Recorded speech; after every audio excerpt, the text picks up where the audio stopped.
శ్రీ గురు గణేష్ మేధా దక్షిణామూర్తి సహిత శ్రీ బాలా త్రిపురసుందరై నమః. సనాతనం ప్రేక్షకులకు శుభోదయం. ధనుర్మాసంలో తిరుమల శ్రీవారికి కొన్ని విశేషమైనటువంటి సేవలు జరుగుతాయి. వాటిని ఇక్కడ మీ అందరితో కూడా పంచుకునేటువంటి ప్రయత్నం చేస్తాను.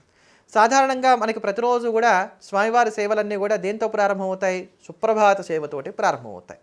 కానీ ధనుర్మాసంలో ఈ ధనుర్మాసం ఉన్నటువంటి 30 రోజులు కూడా స్వామివారికి ప్రతిరోజు చెప్పేటువంటి సుప్రభాత సేవని కాకుండా ఆ సమయంలో ఆండాళ్ తల్లి అనుగ్రహించినటువంటి తిరుప్పావైని గానం చేస్తారు. ఇది అనూచానంగా వస్తున్నటువంటి సంప్రదాయం అక్కడ. కనుక ఇదొక మార్పు అనేటువంటి దాన్ని మనం గమనించవచ్చు. అక్కడ ఇదొక విశేషమైనటువంటి సేవ. మార్పు అనే దానికన్నా కూడా ఇదొక విశేషమైనటువంటి సేవగా మనం పరిగణించాలి. ప్రతిరోజు కూడా స్వామివారికి అక్కడ అర్చన చేసేటప్పుడు సహస్రనామార్చనను తులసీ దళాలతో చేస్తారు. కానీ తిరుమల క్షేత్రంలో ఈ ధనుర్మాసంలో శ్రీవారికి ప్రతిరోజు కూడా తులసీ దళాలతో కాకుండా మారేడు దళాలతోటి అర్చిస్తారు. వీటికి శ్రీపత్రాలు అని పేరు.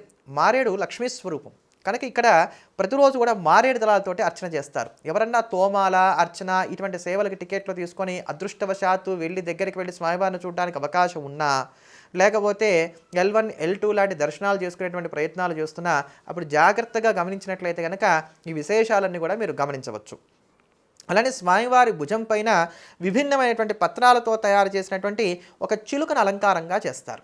ఈ చిలుక ఆండాళ్ తల్లి స్వామివారికి పంపించినటువంటి సందేశానికి సంకేతంగా ఉండేటువంటిది. పాసురాల్లో అమ్మవారు స్వామివారికి ఒక సందేశాన్ని పంపించారని చెప్పని, చిలుక ద్వారా పంపించారని చెప్పని మనకి ద్రవిడ ప్రబంధాల ద్వారా తెలుస్తూ వస్తున్నటువంటి అంశం. దానికి సంకేతంగా ఈ 30 రోజులు కూడా స్వామివారి యొక్క భుజం మీద ఒక చిలుకని ఏర్పాటు చేస్తారు. అంటే ఇది ఆకులతో తయారు చేసినటువంటి చిలుక దీనికి ప్రతీకగా ఉండేటువంటిది. అంటే ఈ ధనుర్మాసం అంతా కూడా ఆండాళ్ తల్లికి ఎంత ప్రాముఖ్యతనిస్తున్నారో తిరుమల క్షేత్రంలో మనం తెలుసుకోవచ్చు.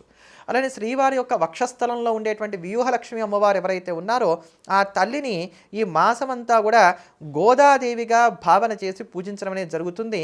గోదాదేవి ఎలా అయితే కనుక తన చేతి మీద చక్కటి చిలుకను ధరించి ఉంటుందో అలా కెంపులతో చేసినటువంటి చిలుకను ఈ వ్యూహలక్ష్మి అమ్మవారికి కూడా అలంకారం చేస్తారు. ప్రతిరోజు కూడా శ్రీనివాసుడికి తిరుమల క్షేత్రంలో జరిగేటువంటి చివరి సేవ ఏది అని అంటే కనుక శయనోత్సవం. ఈ శయనోత్సవంలో భాగంగా బంగారు పట్టె మంచం మీద స్వామివారి యొక్క భోగ శ్రీనివాస మూర్తిని ఉంచి ఉత్సవాన్ని నిర్వహిస్తారు. కానీ ఈ నెల రోజులు ఈ భోగ శ్రీనివాస మూర్తికి బదులుగా కృష్ణ పరమాత్మకు పవలింపు సేవంతా కూడా సాగుతూ ఉంటుంది. అంటే ఏమిటి?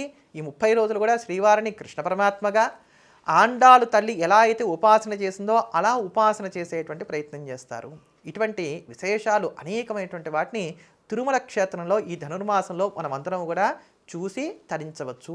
కనుక అవకాశం ఉన్నటువంటి వారు వీటిని చక్కగా దర్శనం చేసేటువంటి ప్రయత్నం చేయండి.